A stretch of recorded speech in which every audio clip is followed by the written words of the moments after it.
임마누엘 언제나 우리와 함께 하셔서 우리와 우리의 연약함, 우리의 슬픔, 우리의 고통, 우리의 질병, 우리의 사망 권세를 아시는 주님, 주님 이 땅에 오셔서 몸소 체휼하시고 우리 연약함을 위해서 피 한 방울, 물 한 방울 다 쏟으신 주님, 그 사랑에 감사합니다. 지난 한 주간도 주님 앞에 나와 예배하며 말씀 들으며 우리 연약함을 주님께 아뢰었습니다. 언제나 주는 날 사랑하사 언제나 새 생명을 주신 영광의 그날에 이를 때까지 오직 주님만 바라보며 다시 주님 앞에 나왔습니다. 저의 연약함, 저의 아픈 눈물, 저의 시험, 그러나 늘 저희와 함께 하심을 감사합니다. 주님, 오늘도 저의 연약함을, 저의 슬픔을, 저의 고통을, 저의 질병을 주님 만져주시고 치료해 주시고 새롭게 해 주실 줄로 믿습니다. 우리는 신앙적으로 날마다 죽고 날마다 부활하는 우리의 삶입니다. 이 아침에도 새 생명 주셨으니 이 생명 가지고 주님 영광 돌리는 복된 하루가 되도록 인도하여 주옵소서. 우리 영이 깨어있게 하시고 기도하는 가운데 우리의 기도를, 우리의 중보를, 우리 함께하는 기도를 들으시는 주님을 기대하며 주님께 나왔으니 주님 우리의 기도 제목도 들어 응답하여 주옵소서. 오늘도 필요한 말씀을 공급하여 주시옵소서. 예수님의 이름으로 기도하옵나이다. 아멘. 오늘 이 아침에는 사무엘하 19장의 말씀이 되겠습니다. 19장 1절에서 15절까지 말씀입니다.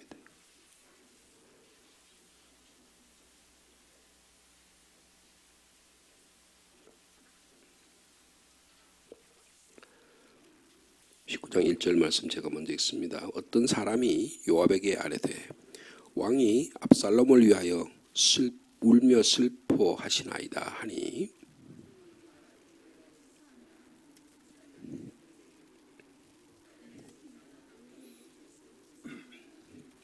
그날의 백성들이 싸움에 쫓겨 부끄러워 도망함같이 가만히 성읍으로 들어가니라.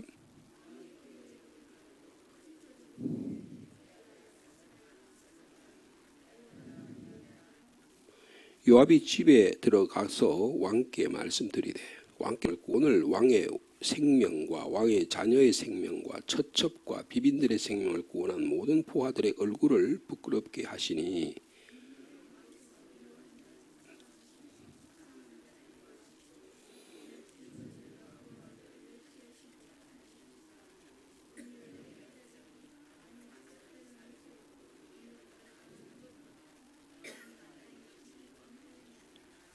이제 곧 일어나 나가 왕의 부하들의 마음을 위로하여 말씀하옵소서. 내가 여호와를 두고 맹세하옵나니 왕이 만일 나가지 아니하시면 오늘 밤에 한 사람도 왕과 함께 머물지 아니할지라. 그리하면 그 화가 왕이 젊었을 때부터 지금까지 당하신 모든 화보다 더욱 심하리이다 하니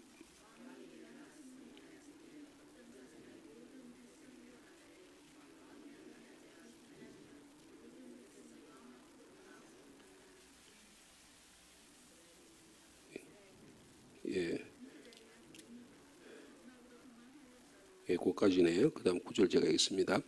이스라엘 모든 지파 백성들이 변론하여 이르되 왕이 우리를 원수의 손에서 구원하여 내셨고 또 우리를 블레셋 사람들의 손에서 구원하셨으나 이제 압살롬을 피하여 그 땅에서 나가셨고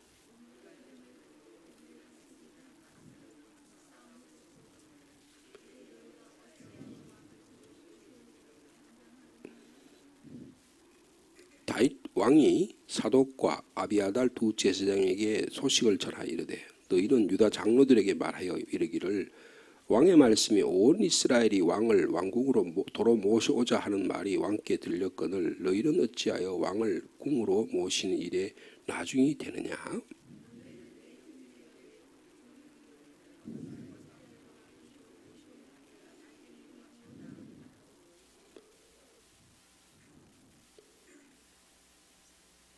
13절이죠. 너희는 또 아마사에게 이르기를 너는 내 고륙이 아니냐. 내가 요압을 이어서 항상 내 앞에서 지휘관이 되지 아니하면 하나님이 내게 벌 위에 벌을 내리시기를 바라노라 하셨다 하라 하여.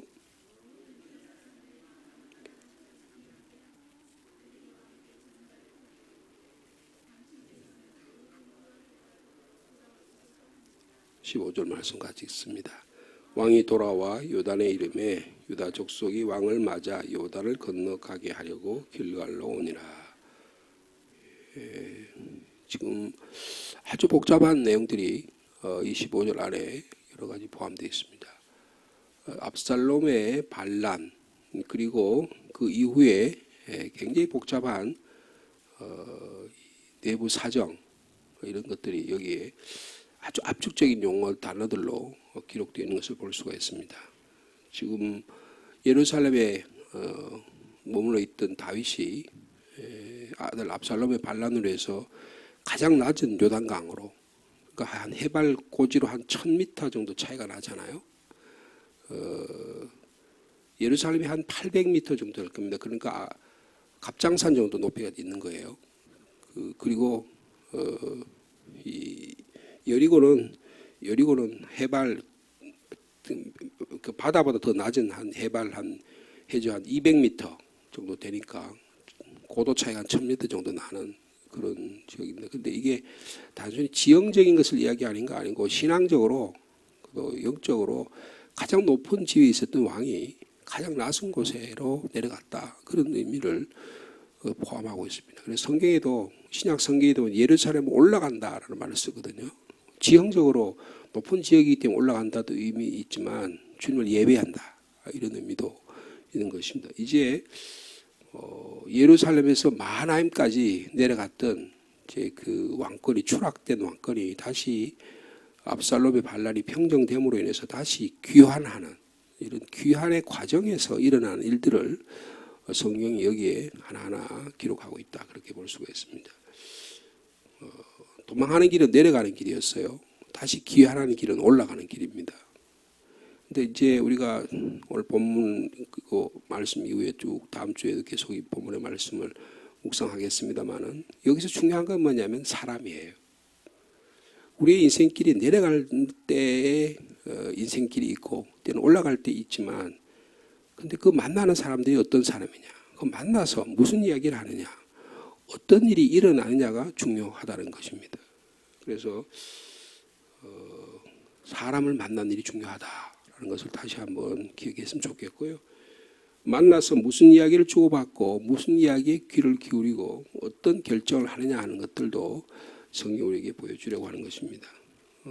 우리가 지난 어저께 18장 33절의 말씀처럼 다윗은 한 나라의 왕이자 동시에 한 자녀를 둔 아버지, 부모이기도 했습니다. 슬픔에 잠겨 있는 동안 오늘도 지금 4절에 내 아들아 압살롬아 아들아 압살롬이라는 말을 계속 다시 반복해 나오는데 이 슬픔에 잠겨 있는 동안에 한 나라의 왕의 권위 그리고 그의 위세 이런 것들이 다 소용이 없습니다. 그 아버지의 마음이 18장 33절에 아주 강하게 드러났었습니다. 사실은 몇 해 전만 하더라도 왕의 권세가 드러났지 아버지의 모습은 감추어져 있었던 거예요. 그래서 아버지의 역할은 몇 해 전만 해도 왕의 역할이 가려져 있었는데 지금은 상황이 달라졌습니다. 아버지의 사랑과 자비가 왕의 위엄을 가린 것입니다. 근데 이게 계속 머물러 있을 수는 없었어요. 이 일로 인해서 나라가 굉장히 혼란에 빠지게 된 것입니다. 그래서 이 문제를 해결할 사람은 요압밖에 없어요. 늘 문제가 다윗과의 관계에서 문제가 발생하면 요압이 등장을 합니다. 그래서 오늘도 19장 1절에 어떤 사람이 요압에게 가서 이야기하는 거예요. 왕이 압살롬 때문에 슬퍼가지고 저렇게 하니까 어떻게 할 수가 없습니다. 우리가 창피해가지고 전쟁에 승리를 했는데 우리 꼭 패전국 같습니다. 이 분위기를 당신이 가서 반전하지 않으면 이걸 어떻게 할 수가 없습니다. 그런 이야기를 부하들이 한 것 같아요. 그래서 요압이 등장합니다. 요압이 왕에게 바른 소리를 합니다.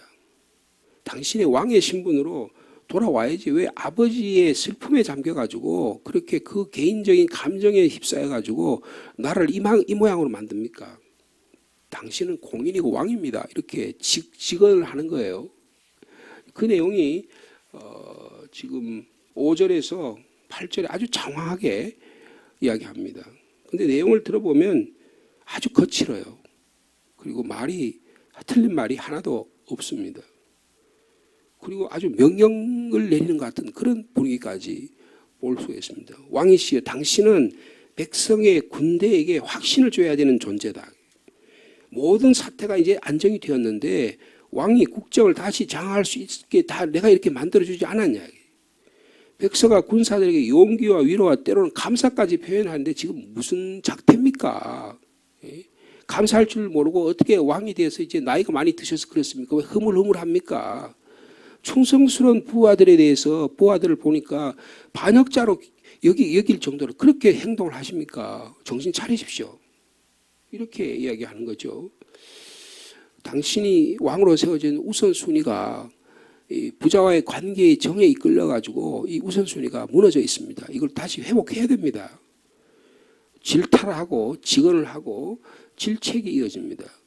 그런데 이런 질타와 직언과 질책은요, 나단이 일찍이 와가지고 그 부자와 가난한 사람의 비유를 들어서 바로 당신이 범죄자다. 당신이 이렇게 한 마리 양에 있던 사람을 빼앗은 그런 탈취자다라고 했던 그런 나단의 예언의 말씀보다 더 훨씬 거치고 심한 이야기를, 만약에 당신이 정신을 안 돌아오면 당신 나라가 다 뺏길 거예요.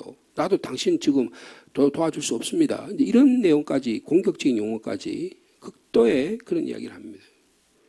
당장 일어나세요. 나가서 부하들에게, 백성에게 마음을 위로하시고, 그렇게 하지 않으면 나도 비롯한 모든 백성이 왕을 떠날 것입니다. 어떻게든 알아서 하세요. 이제 이렇게 하는 내용이 7절까지 있습니다. 요압의 말이 100번 옳습니다. 요압의 말이 근데 너무 거칠어요. 여러분, 이전에도 그랬듯이 방법이 잘못되었다는 것입니다. 여러분, 우리에는 어떤 일이 일어나면 그 사태의 본질, 그 사태의 내용, 여기에 대해서 팩트라 그러잖아요. 이것에 집중할 수가 있어요. 공적인 일에 더욱 그렇게 하는 게 대단히 중요합니다. 그런데 요압은 이 사실을 알고 있었지만 한 가지를 몰랐어요. 이 다윗의 마음은 헤아릴 줄 몰랐던 것 같아요. 참 어려운 일이잖아요. 공적인 일과 개인적인 일에 있어서 이것을 균형을 맞춰서 이 사람도 살리고 공적인 공의와 정의와 그것도 평화도 이루는 일은 그렇게 쉽지 않은 것입니다. 요압이라고 하는 사람은 참 일은 치밀하게 하고 철저하게 하는데 따뜻함과 친밀함이 부족했다는 것을 볼 수가 있습니다. 그래서 결국은 이 일로 인해서 요압이 곤욕을 당하는, 곧 뒤에 보면 우리가 봤지만 요압이 전쟁에 승리하는 최고의 1등 공신이잖아요. 그런데 어떻게 합니까? 요압이 해임을 당합니다. 군사령관, 여러분 그 13절 이하에 보면 군사령관 누구로 시켜요? 아마샤라는 사람을 시킵니다. 사촌이에요. 이종 사촌, 형인지 동생인지 모르겠지만 아마샤가 군사령관이 되고 요압을 해촉시켜요. 해임을 시킵니다. 여러분, 이게 다윗의 마음을 헤아리지 못했다는 거예요. 물론 이것은 요압의 다윗의 철저한 책략과 정치적인 계산에 따라서 한 거예요. 그런데 그럼에도 불구하고 개인적으로 보면 요압은 이런 일을 해가지고, 여러분 8절에 보세요. 왕이 일어납니다. 이 자기 방에 물에 들어가서 슬퍼하면서 아들 때문에 슬퍼해야 되는데 이 요압이 와서 직언을 하고 거친 말을 하고 바른 말을 해대니까 이 정신을 차린 거예요. 그래서 왕이 일어나서 성문에 와서 앉습니다. 그러니까 사람들이 와, 왕이 문에 나오셨다. 모든 백성이 왕 앞으로 나오는, 드디어 왕권이 회복되는 일이 일어나게 됐다는 것을 말씀하고 있습니다. 자신의 깊은 슬픔의 장기에서 빠져나오지 못했던 이 늪에서 요압을 통해서 벗어날 수가 있게 된 것입니다. 이처럼요, 때로는 요압의 이런 판단력, 강인한 결단이 우리의 삶에 필요할 때도 있다고 생각합니다. 요압의 존재가 이스라엘 왕국의 질서와 신뢰를 회복시키는 역할을 한 거예요. 그제서야 백성들은 아, 왕이 문 앞에 나오셨구나 하면서 백성들이 왕 앞으로 나오는, 이제 이거 말은 회복됐다. 그 왕이 살아났다. 왕권이 회복됐다는 것을 이제 말씀하고 있는 거죠. 자, 이렇게 하면서 이제 귀환이 준비됩니다. 근데 귀환이 준비되는 과정을 여러분 그 8절 후반절에 뭐라고 그래요? 이스라엘이 각기 장막으로 도망하였다. 여러분 이스라엘이라는 말하고 여러분 거기 보면 예를 들면 11절에 보면 유다 장로들이란 말이 나와요. 여러분 이스라엘이란 말은 압살롬을 후원했던 지지 세력입니다. 이스라엘이라는 표현이에요. 그러니까 다시 말하면 이스라엘이라는 말은 북이스라엘 이렇게 표현할 수 있는 거예요.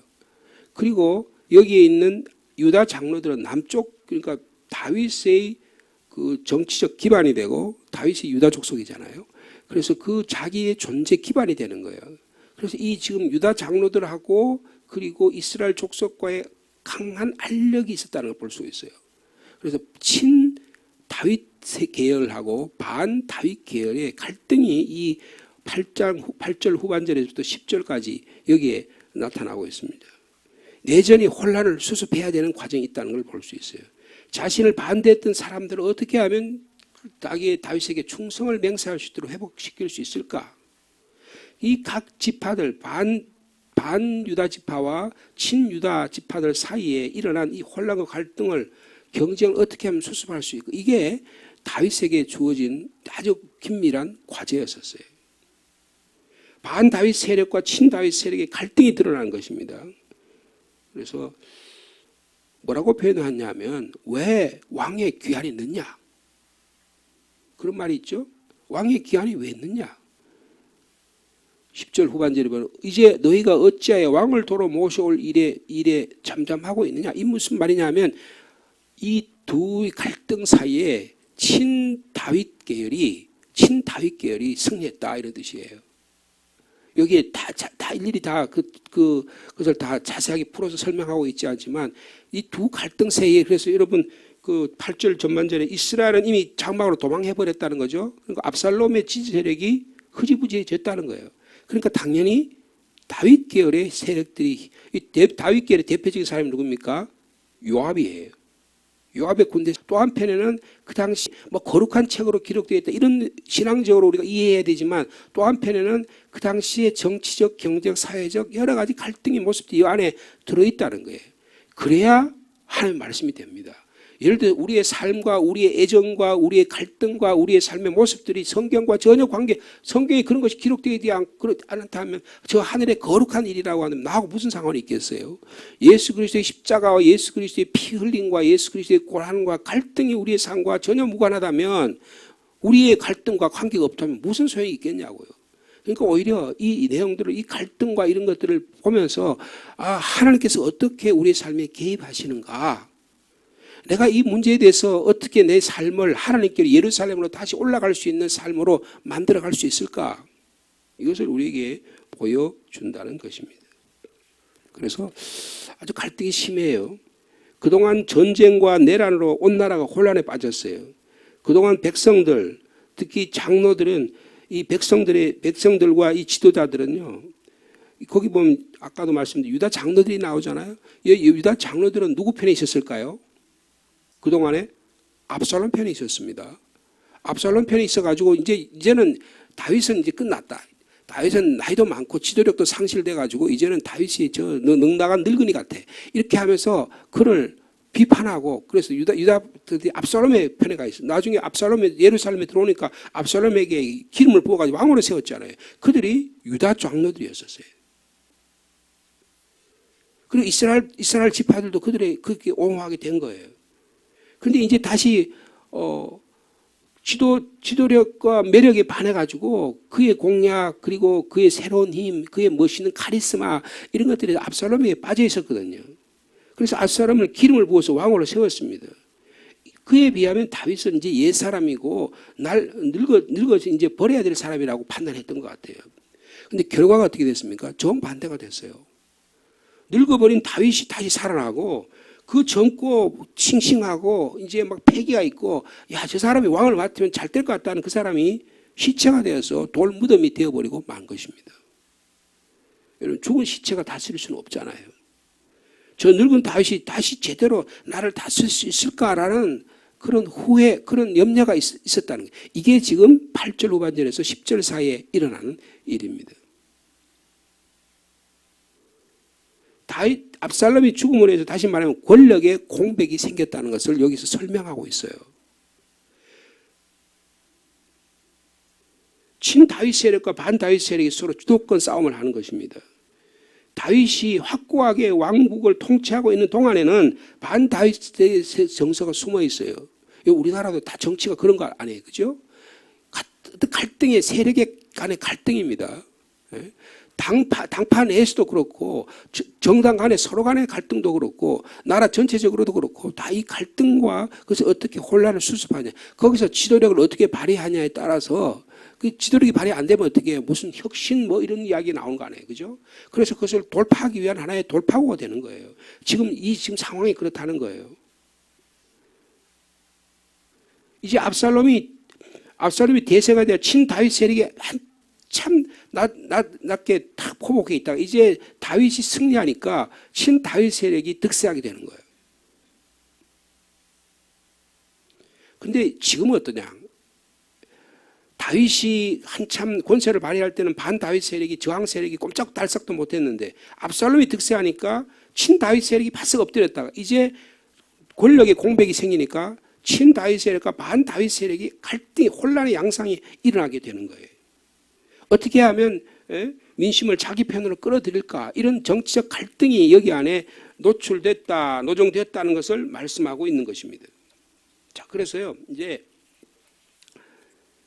다윗은 이것을 어떻게 해결할 것이냐, 이제 이것들이 나타나요. 근데 여러분 보시면 여러분 다윗이 굉장히 지혜로운 사람이라는 것을 볼 수가 있습니다.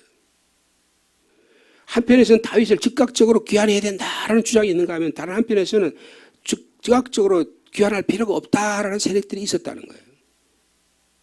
그러니까 이 세력이 그 갈등이 만만치 않으니까 점점 귀환이 늦어지는 거예요. 그 표현이 10절이에요. 우리가 기름을 부어 우리를 다스리게 한 압살롬을 싸움에서 죽었거늘 이제 너희가 어찌하여 왕을 도로 모셔올 일에 잠잠하고, 이것은 친 다윗 세력들이 득세해서 왜 빨리 왕 모시지 않느냐, 그러니까 모시지 않게 하려고 하는 그 반대 세력이 많았다는 거예요. 그러자 이제 다윗이 자기의 지도력을 발휘하기 시작합니다. 다윗이 이제 전면에 등장하는 내용이 11절 내용이에요. 여러분 다윗이 어떻게 자기의 지도력을 회복하느냐, 이것이 우리가 살펴볼 오늘 본문의 내용 중에 한 부분입니다. 자, 11절 보면 다윗 왕이 사독과 아비아달 두 제사장의 소식을 전해요. 그러니까 지금 자기가 직접 정치를 하는 거예요. 누구를 통해서 하는 거예요? 사독과 아비아달을 통해서. 여러분 사독과 아비아달은 어디 있습니까 지금? 왕께 옆에 있어요? 아니면 어디 있어요? 여러분 사독과 아비아달 어디 있다고 지금 여러분 우리가 이걸 알아야 돼요. 어디 있어요? 예루살렘에 있습니다. 여러분 지금 이 마하나임에 있는 게 아니에요. 지금 아직 다윗 왕은 저 여리고를 건너가지고 나루터를 건너가지고 저 마하나임이라는 곳에 있는 거예요. 그래서 그 지금 빨리 귀환해야 되는 거예요. 근데 지금 이 사독과 아비아달 옆에 있는 게 아니라고요. 어디 있다고요? 예루살렘에 있는 거예요. 여러분 왜 예루살렘에 있습니까? 거기 언약궤가 있으니까요.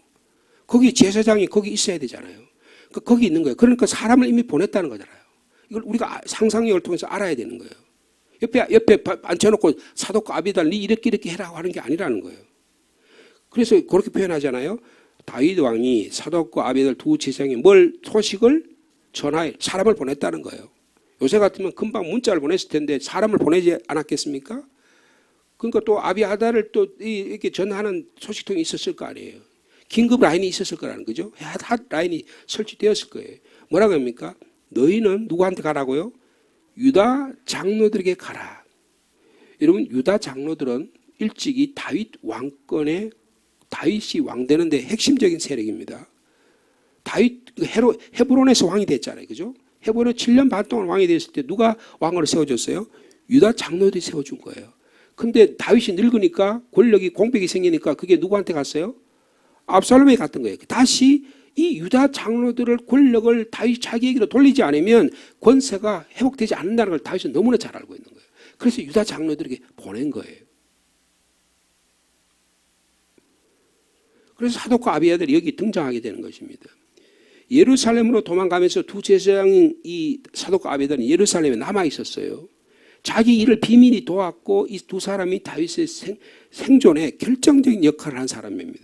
근데 이번에는 두 사람이 다윗의 대변인이 되어가지고 유다 장로들의 마음을 움직이기 시작합니다.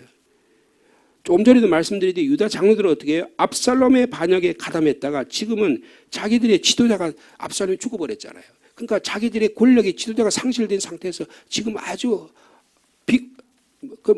무력한 상황이라고요. 그래서 사독과 아비아달을 통해서 유다 장로들이 한 가지 사실을 상기를 시키는 거예요. 뭐예요?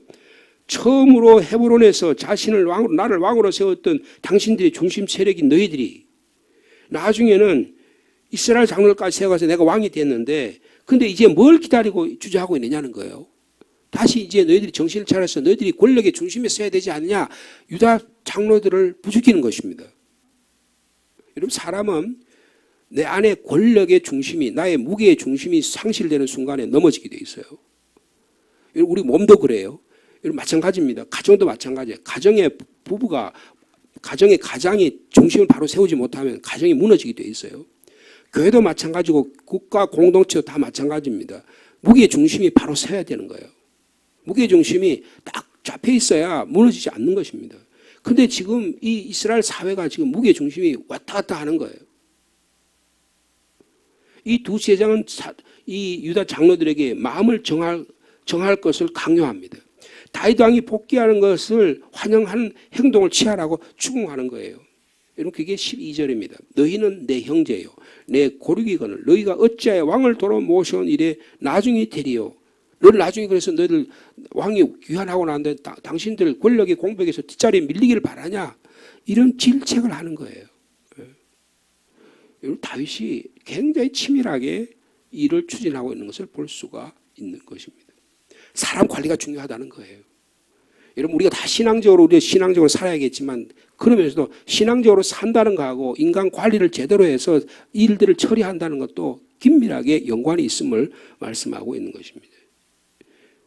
그 다음에 질책을 하잖아요. 그 다음에 다윗이 그 다음에 협상을 합니다.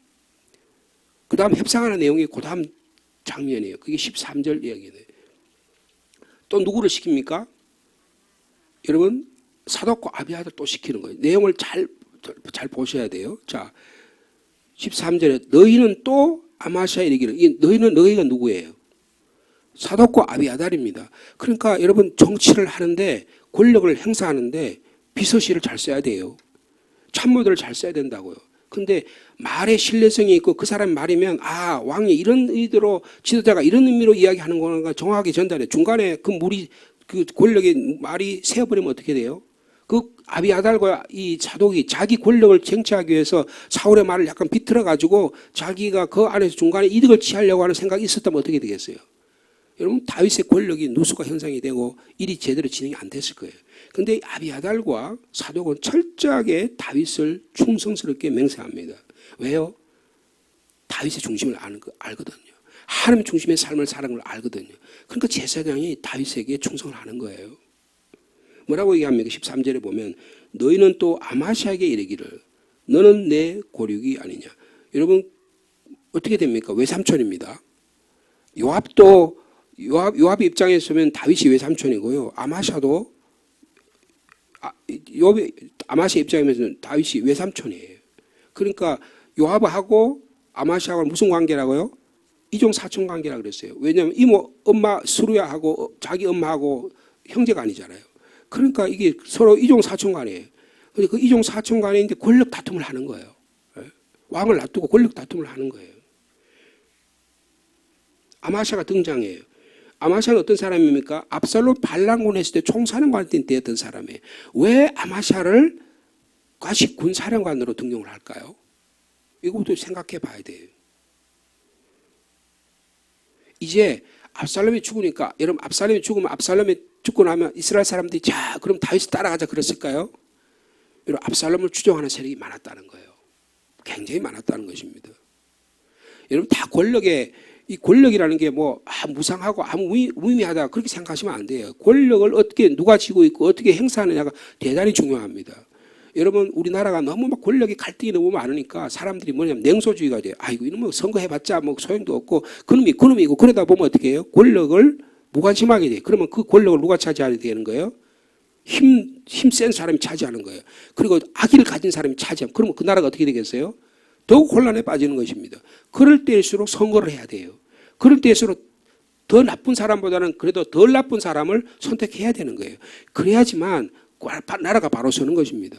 대한민국이 아직까지도 보존되는 것은 국민들이 그런 선택을 할 수 있는 자유가 있고 그런 선택을 할 수 있는 권리가 있고 그런 선택을 할 수 있는 그런 지혜로운 국민이라는 것을 우리가 다른 나라에 비하면 우리나라가 아직 그렇습니다. 그래야 정치인들이 무서워하고 그래야 나라가 바로 서고 이 시정이 바로 되는 거예요.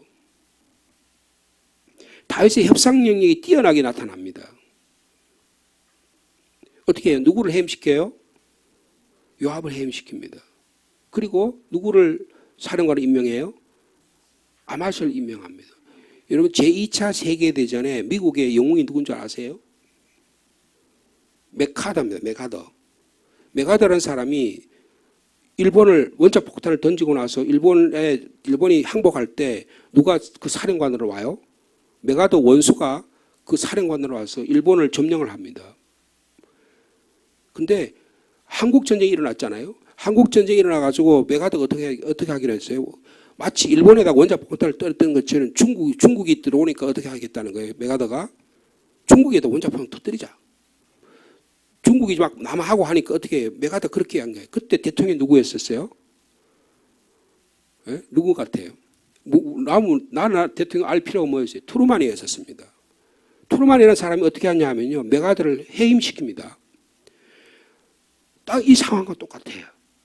여러분 메카더는 영웅입니다. 전쟁의 영웅이에요. 우리가 신앙적으로 메카더의 부모님의 기도라고 해서 메카더의 기도가 굉장히 퇴임하고 물러갔대요. 노백은 죽지 않고 사라질 뿐이라는 그런 말로 퇴임하고 물러갔던 사람이에요. 요압을 퇴임시켰다고 하는 것은 마치 메카더가 국민적인 영웅이었어요. 그런데 미국 사람들이 다 좋아하는 메카더를 트루만이 해임시킵니다. 꼭 트루만이 다윗과 같아요. 그래서 원자폭탄이 중국에 터뜨리지 못하게 됩니다. 만약에 가설이지만 메카더의 말대로 했더라면 어떻게 했을까요? 알 수가 없어요. 그래서 이제 트루만이 생각할 때 그럴 때는 제3차 세계대전이 일어난다고 생각했기 때문에 소련하고 중국이 연합해가지고 미국하고 덤벼가 싸울 그런 전쟁이 한국 땅에 일어난다고 생각하기 때문에 그것을 미연에 방지한다고 생각했던 거예요. 트루만 입장에서는. 근데 어쨌든 간에 여기 보면 아마샤를 등장시켜요. 근데 이게 나중에 호환이 됩니다.